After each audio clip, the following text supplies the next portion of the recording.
Welcome back to Not Alone. Why I use podcasting is because I'm trying to bring people that are usually not in front of the camera, but needs to be heard.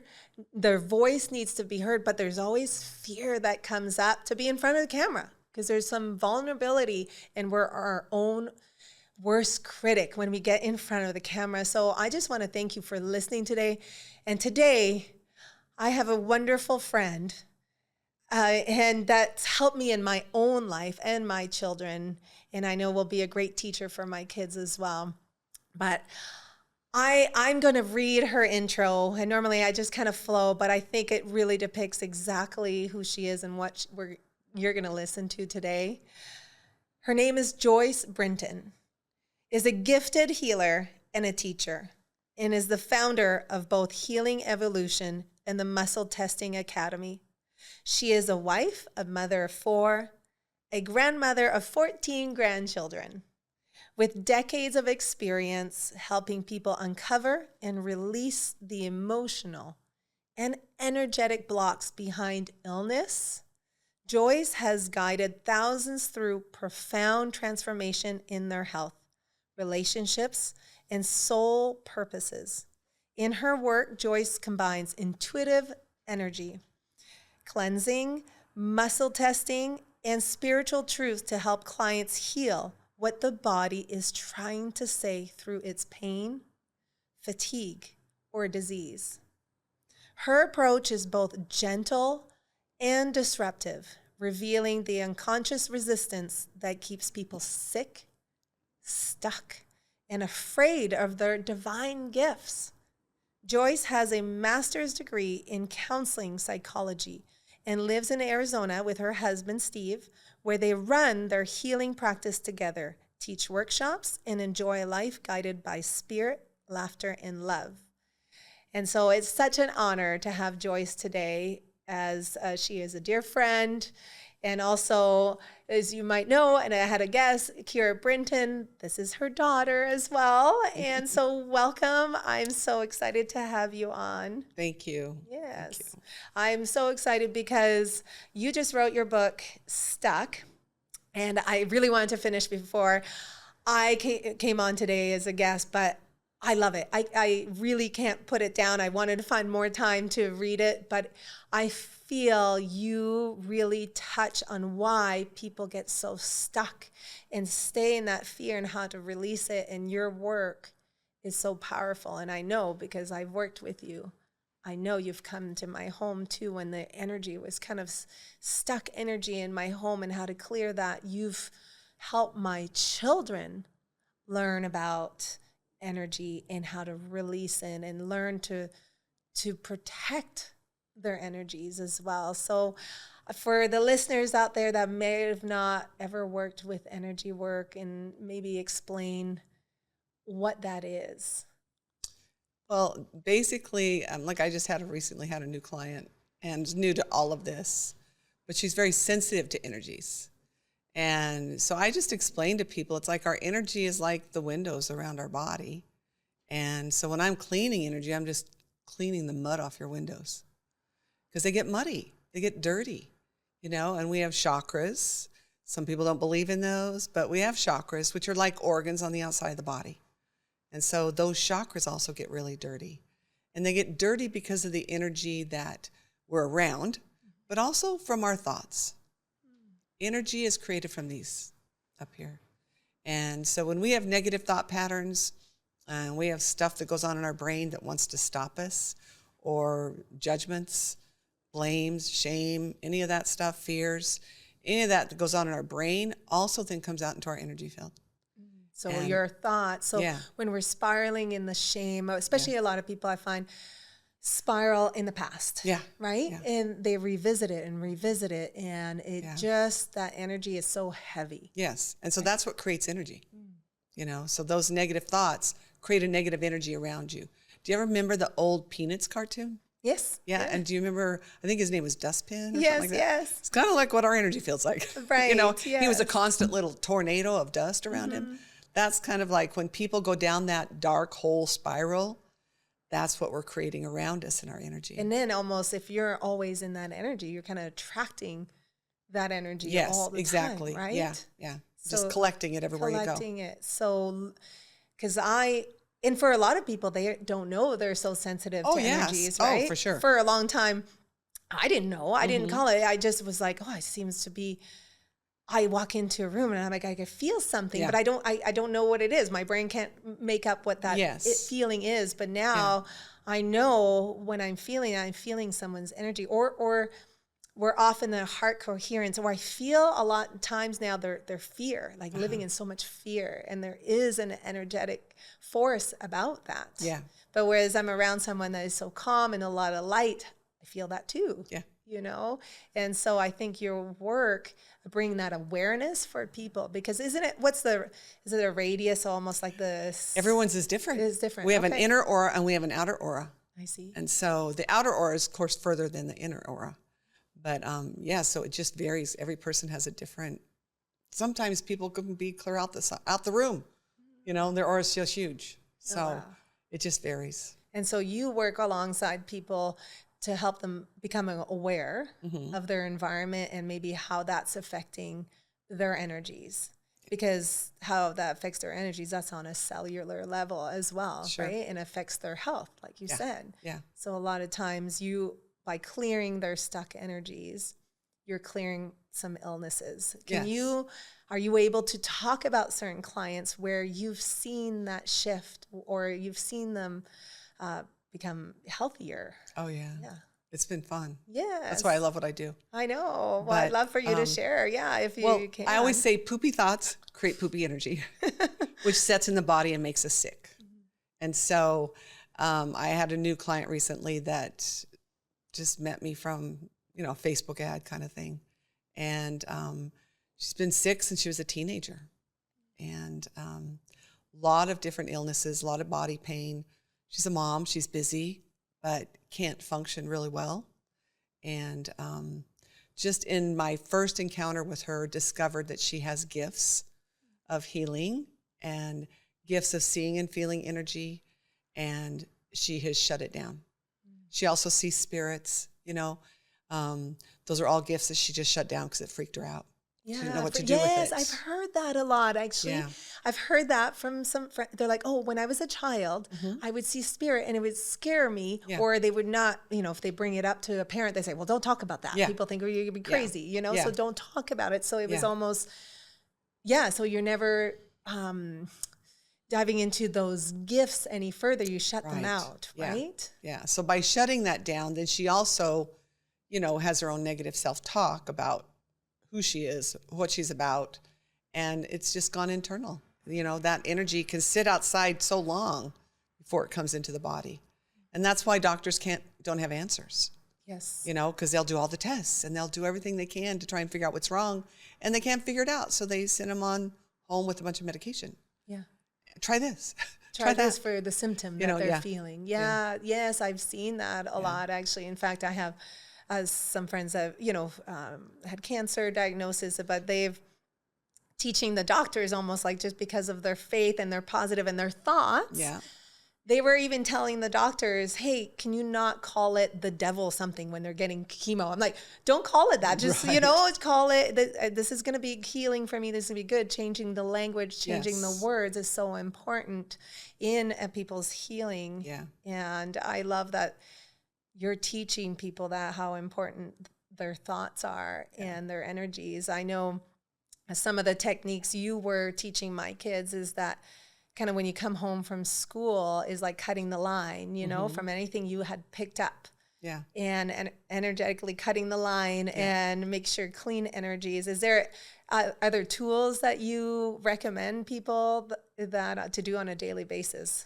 Well, I think one thing I teach is there's a psychological tool called ABC therapy, and it names what's happened in life and then what we say about it. And so when people have a really poor trauma, awful experience in life, they immediately make a meaning out of it, and they apply language to it. And they immediately say, something's wrong with me, or I did something wrong, or I was bad, that such a horrible thing would happen to me. And so just even that alone being able to name, what did you say about what happened? Because what happens to us in life, I know this sounds weird, but what happens to us in life doesn't matter, no matter how painful it was. It's what we've said about it that causes our suffering. Okay. Yes. And so it's what we've said about it, which is all lies. You know, what we said about it is not the truths. The truths are, this happened. You know, like you experienced a traumatic experience with your husband, you know? And so that was your trauma. And so then whatever you said about it, like what could I have done to save him, or what could I have done to maybe help him, or, you know, those kind of things, conversations are really lies because it's not ours. Yeah. And yet we take it on like it is and we believe it's true. Yeah, we create these illusions. Yeah, right? Create a big story. Big story. Yeah. So I try and help people to identify those things. At that, just that alone, if you can walk away and say, okay, here's what happened in my life, but here's what I said about it, and that's not a lie, then I teach forgiveness. I do teach people to forgive themselves, forgive people around them. And then I teach people, of course, the solar plexus are here to cut the cords whenever you've had any interaction with people, good or bad. Yeah, because I guess for a lot of the traumas, they are really awful. Yeah. They're really hard. Oh, yeah. And so, of course, they're going to be like, oh, my gosh, this happened to me, and it's reliving. So to shift that perspective, okay, well, we almost like we can't change that now, but it's affecting your health. Yeah. So how we can repurpose it kind of in your mind, that story, you know, and see it as, okay, maybe as hard as that is, and I know I've done that work for myself, and this would be hard for people to hear, is like, okay, I could see it as like, okay, this was a gift in my life, unfortunately, yet the way my husband died, but I know I had tried everything, and there's a bigger maybe purpose along the way, you know, that I don't know. Right. That my children lost their father at 6 and 8 years old. Yeah, that's a lot of pain that they have to endure at a young age, and a lot of trauma. But maybe we're going to pivot it and say, okay, God knew you were strong, and there's a bigger purpose. Maybe you're going to be able to touch so many other kids that have gone through similar traumas, and how you are such a light to them now. So that's hard. I'm at a place I can do that because I've done a lot. You could do a lot of work, like you said, work with people like yourself who can help you forgive. Forgive yourself. Like a lot of times suicide survivors, I think they can't forgive themselves for never being able to reach that person and save them. Yes. Right? Yes. And they kind of stay in that shame and that guilt, and that's all so painful. Yeah. I think it's important work for you to bring that awareness. And do you find, because, you know, my kids go to a Christian school, and I live in a Christian community, and I go to a church. Do you find sometimes religion are afraid of this kind of work when you talk about energy work? But I think it's so important to be open to understanding what that is, because I do feel Jesus talk about consciousness and your temple and how to take care of it. So can you say how you can be that bridge? I guess just the way I am the bridge to that, because I'm a Christian and I believe in God and Christ, and I am not apologetic about it. I let people know when they work with me, you know, and if they don't have that belief, it's okay. I can still work with them. It's not a problem. I actually had a guy who had liver cancer, and his wife was a PA, and so she sent him to see me. Plus, they were doing traditional medicine. Plus, you know, she says, let's go to all the woo-woo people too, you know? And so when I asked him, what is your belief in a higher power at all? And he says, I have no belief in any higher power. I said, nothing. And he said, no. I said, what's your purpose for living? He said, my children. He has younger children. I said, okay, then we'll just do everything in the name of your children, family, you know? Because that for him was what resonated with his heart. So for anybody who doesn't believe the way I believe, it's okay. It still works. Yeah. Because they have to have a reason to move forward and move on. And sometimes it's just they're in so much pain that it's like, I got to figure out I got to find something higher than me, because I can't live in this pain forever. In this pain, yeah. And you find when it is so much pain, there's so much they're not wanting to confront like these truths. That they're hiding, and that's why they're sitting in that pain. And why do you think it is so hard for some people to see their truth? Like, for example, I know my husband was like, coming to terms that, yeah, he was now an addict and alcoholic and, but he's this doctor. And there's so much shame and guilt in coming forward in that. Yeah. Whereas the people around him would just still see him as that wonderful man and love him. And I think people sit in that shame if they came out with their truth. Yeah. So how do you work with people to try and,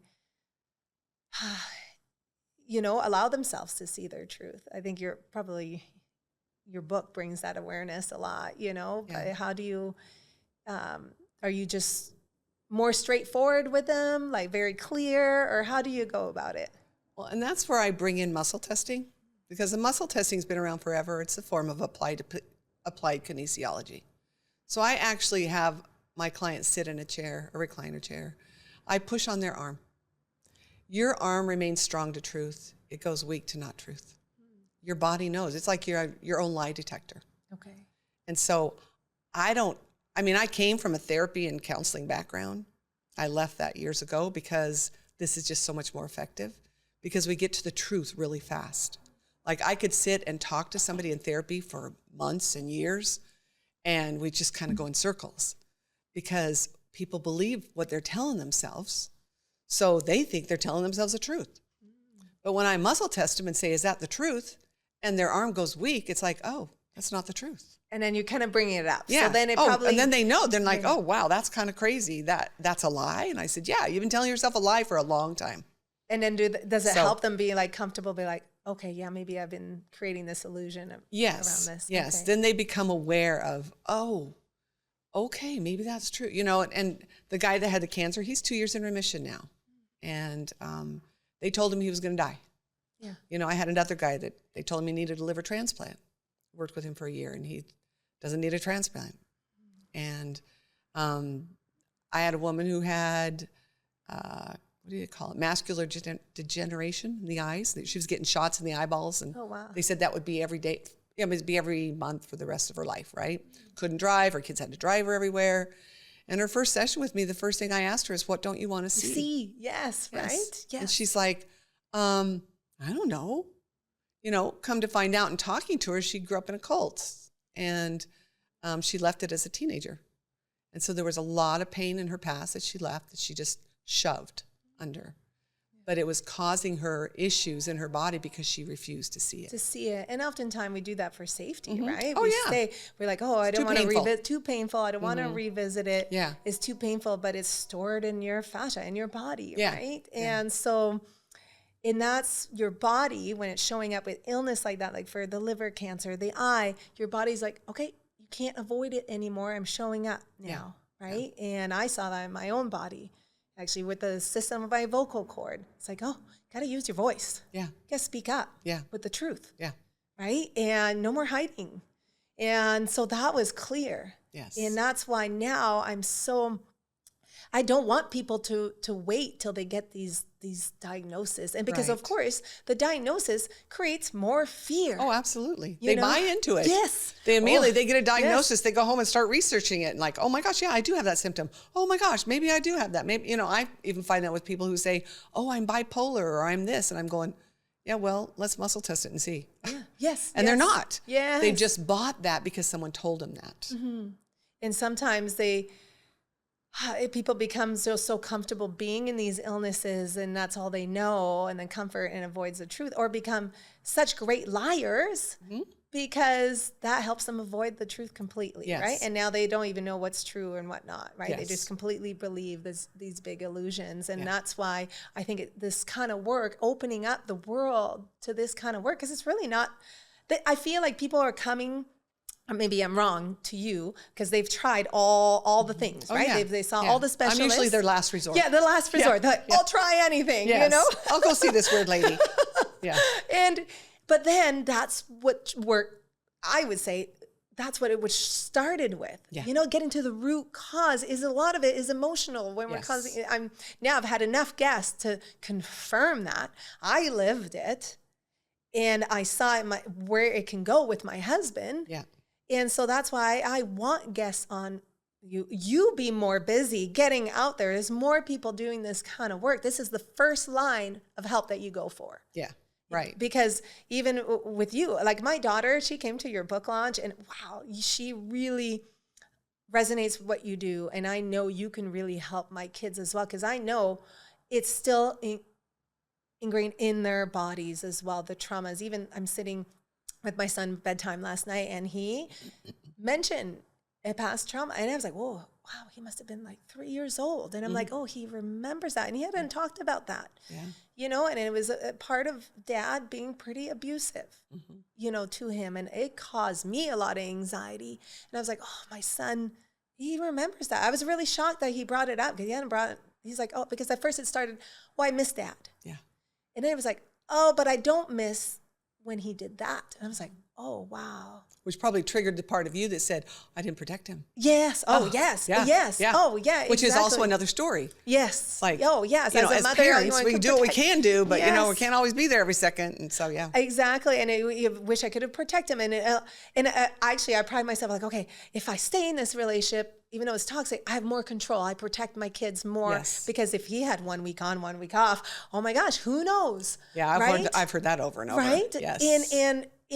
But in the same way, I have to remember that God can be the protector, but also at the same time, that environment was also so toxic for my kids to stay in. Because I always say to parents, oh, you want to stay until the kids are grown or the kids are really young. I don't want to cause trauma. Can you imagine the energy in a home? Yes. The energy probably in my home in Alaska was so toxic for my kids' nervous system. And I still trying to get them to recover. I know their nervous system is still almost on the edge all the time because, you know, environments is constantly, you know, school and the pressures and this, you know, all of that. But how important to incorporate this kind of work on it for me on a daily basis as well. You know, you came to my home and we cleared my home's energy and with things that are ancient practices that Jesus would do,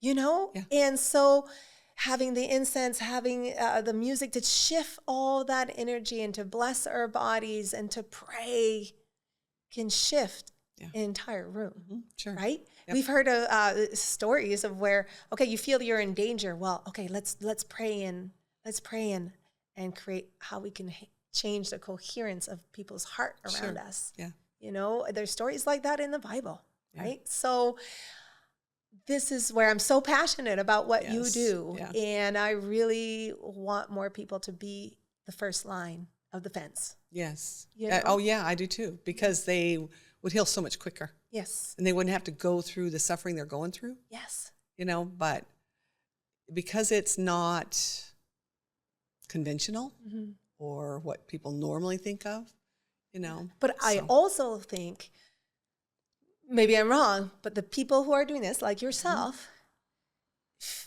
fear talking more about it because they fear what people will think about them. And so they've kind of done it more underground for so long because there was fear of this judgment or not understanding. But that's why if we use media, get you on more podcasts, get you on TV, get your own show doing this, you know, and talking about maybe your own show podcast where you have each patient that have now worked through that. So now you have their stories. Nobody can take away people's stories. Right. Right? Right. And so you can start building that right now. It made me think about, I have a young man, I don't know what he is, 23, something, but he's been told his whole life he was on the spectrum of autism. So he's believed that he was. I don't know if he's ever had testing done or anything, but he's believed he was just because his speech was a little slow and he was not brilliant at school, you know. He's not autistic. We've muscle tested it. And he has taken my classes and he's just doing phenomenal. And, you know, he's told you couldn't get a job and he's got a job. He's, you know, he's functioning life. He's a, what do you call him? A Marvel hero, superhero kind of dude. He makes costumes. So fun. Yeah. I love that. Yeah. And it's just really fun to watch him blossom. Yeah. And grow into who he really is.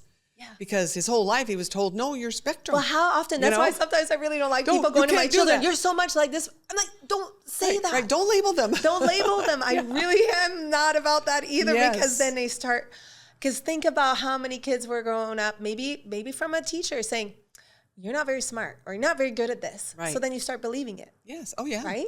You're like, okay, well, I'm never going to be very good at this, so I'm not going to go. Or I'm never going to go to college because I'm dumb. You know? Yes. So you limit, but let's shift that for people and say, no, I'm going to prove them wrong. Yeah. You know, I'm going to prove them wrong. And you can change your narrative just through your thoughts. And we change it even with forgiveness. Yes. You know, that's what I found. I grew up thinking I wasn't very smart, and my brother was very smart, 2 years older. He was a beautiful writer. He was a PR man. He did everything. And so I always thought, and he's a writer, I always thought he's going to be the one to write the books. And I wrote my first book. I found myself in China from an experiences that I had in China teaching. And the whole time I was writing it, the negative chatter in my head wanted to take me down. The chatter of, you can't write. This isn't what you're here for. This is your brother's. This isn't yours. You know, and I had to just battle that chatter daily until the book was done, and then it was gone. Wow. It's just, I just kept pushing through. Now, this one didn't take me down as hard. No, that's good. It was good. I was really glad because I was a little afraid after the first one, you know? Yes. But yeah, the first one I'd go to sleep at night and say to my husband, I just can't write this. It's killing me. It's like the chatter in my brain is just like taking me down that I can't do this. Because you're comparing, which I feel like kids do that so much, right? With their peers, especially their brothers and sisters, right? Yeah. Especially the one that excels at everything. Let's say there's a child that's like gifted to everything. And that was how my brother was. Yeah. So then all the other kids are like, well, I'll never be that comparison, so I'm not going to even try and do what they're good at. Like you said, your brother was good at writing. You're like, well, I don't want to even try that because then I'll be compared. Oh, yeah. Right? Or you'll compare yourself. Yeah. So comparison is probably one of the worst things that poison. We do, right? It really is poison. Yeah. And in in our group of authors, I think we probably have to battle that too, because we're like, oh gosh, I didn't write this many words in this book. Yeah. Oh, I didn't write this, and my book didn't. So we probably have to go through that own chatter as well. It's like, oh, her book sounds it's so good, and this is great, and and so we have to probably keep doing that as well. But I think it's such a fantastic group where we really help each other rise, and believe in all our messages as well. And tell us a little bit about your book, Stuck, because it's I feel like everybody deals with this in their own life. I know I know my mother, my kids, and everything you point at. So maybe talk a little bit, or, if you want to read a little bit off of it, but it's just explain it a little, summarize it a little bit, what the message is. I'll first say it had about 30 titles.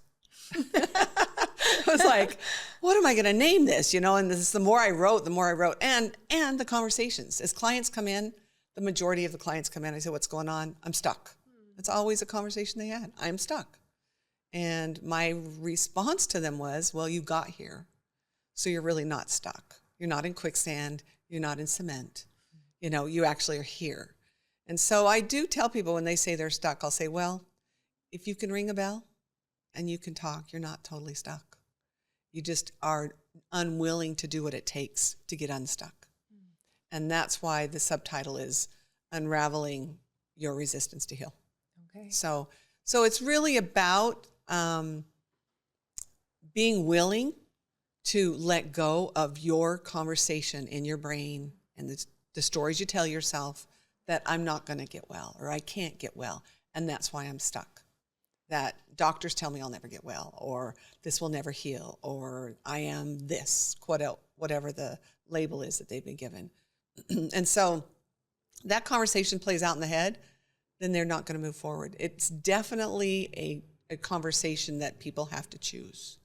They have to choose. So you're bringing that awareness. Yes. That this is why they're feeling stuck. Yeah. Or maybe the joy is, and also you're really trying to help people because they're hiding also their gifts. Yes. Right? Yes. And we need more of people's gifts to be out in the world, helping shine their gifts. Because how many people that I know, I see have so many gifts. It's just like, let's open that doorway so they can see it and go out there, get through those blocks. And for one is my mother. Yeah. She has so many gifts, But there's definitely, she's, I feel kind of stuck in stepping forward into those gifts and trusting that she can do all this in herself, right? Yeah. So that's why I think your book is so helpful for everybody, even myself. I read it and really resonate with it as I keep moving forward. And I'll also be like, oh, I don't know. But now I've learned to trust it because I'm like, okay, it does work. Once I move forward in my gifts and what God is asking me to do, it ignites me. I crave now that feeling. And you're probably healthier, huh? Yes. Oh my gosh. Yeah. So yes, that vitality, the energy that I have that was once a time. In Alaska, I still ate the same and worked out the same. But oh my gosh, the fatigue was just unreal. Yeah. The fatigue, I could sleep 8 hours a day and I was dragging through the day. Yeah. That I remember very vividly. Acid reflux, all these things that would show up. Yeah, now I'm like, I love feeling so good in the vitality and the health. And that's why I'm really passionate about health as well, and blending both spirituality and all the health. So yeah, it's, and I could tell, actually, I got sick right before the holidays. I was like, because now I know when you get sick, that's a message. Yeah, right. There's something I'm not willing to look at. And actually it was an old pattern coming back and I had to sit with God. And a lot of times when you get sick, he wants you to sit with him and listen in because we don't have enough stillness in our lives, right? To sit with him. And I was like, okay, I'm listening. Okay, I see what I'm doing. Yes. And get back into balance, right? And so I'm so proud of you to finally want to shine. You had your Legacy Makers show as well, right? And I'll tell you one more thing. One thing I do say in there is people who are not using their gifts, I always say safety, security, and stability. That's what people are always seeking. But they keep you sick, stuck, and stingy. Oh, I like that. Because when you are refusing to use your gifts and go out and share them, you're stingy with them, number one. But it's going to keep you sick and stuck because then, I'm too sick to go out and do this. I don't feel well, so I can't go use my gifts. And so I always say when you're looking for safety, security, and stability, then you're going to stay sick and stuck. Yeah. You have to let go of that. This feels safe. This feels comfortable. Yes. This is easy for me. I'm good. I'm comfortable right now. Don't push me, Well, don't push you, then you're just going to keep getting sick and stuck. Oh, that's an important message. I love that. I love the way you say it. And so if people wanted to work with you, how they can find you and buy your book as well. Yeah. So my book's on Amazon, and working with me, basically they can book on my website, yourhealingevolution.com, or call me. Okay, yeah, and I'll put it all in the show notes as well, that people can reach you and work with you. You are in Gilbert, Arizona. Do you host retreats too sometimes, right? I host retreats. I teach class. I actually teach a 2-day course on how to do energy cleansing and how to actually clean your own energy field. Is that online or is that in person? It's a 2-day in person. Okay. And so a great reason to fly into sunny Arizona. That's right. I've had a lot of those. Yeah, I'm sure. I've had a cool opportunity over the years to speak at esthetician conferences. Oh, I like that. And so that was very cool because they're in a lot of energy. Yeah. And your close energy, right? Well, dentistry. Yeah, I mean, dentistry too. Yeah. I do talk about the energetic, and you're right there, the solar plexus. Yep. Yeah. When you're working on patients. And I do talk about, I try to not make it sound woo-woo, but more science based. And when I'm explaining the energetic exchange, when you're working with patients, and I think it should be integrated. You should be speaking with, providers, doctors, and explaining that and getting out there, that kind of work. Because think if you can teach that to doctors as well, and they can go and treat the patients and understand the root of it. How important would that be? So that's, I do have a lot of spa owners who'll come out and take my energy stuff because they need it for who they're working with. So, but so it's a powerful course to learn how to do. I clean my own energy field every day, which keeps me healthy. And keeps me more resilient, that I'm not taking on everybody's stuff. Yes, I've noticed that myself, and you've taught me so many tools as well that I have to do as well on a daily basis, because I'll notice it, because then I'll be so depleted, you know. And well, I'm so glad to have you on today. I wish you could talk more. We'll have you on again. Have you on again. Thank you. And we'll share the show notes. We'll share your book, all the links and whatnot. And I can't wait to see you shine more in front of the camera. Thank you. Thanks for having me. Yeah, you're welcome.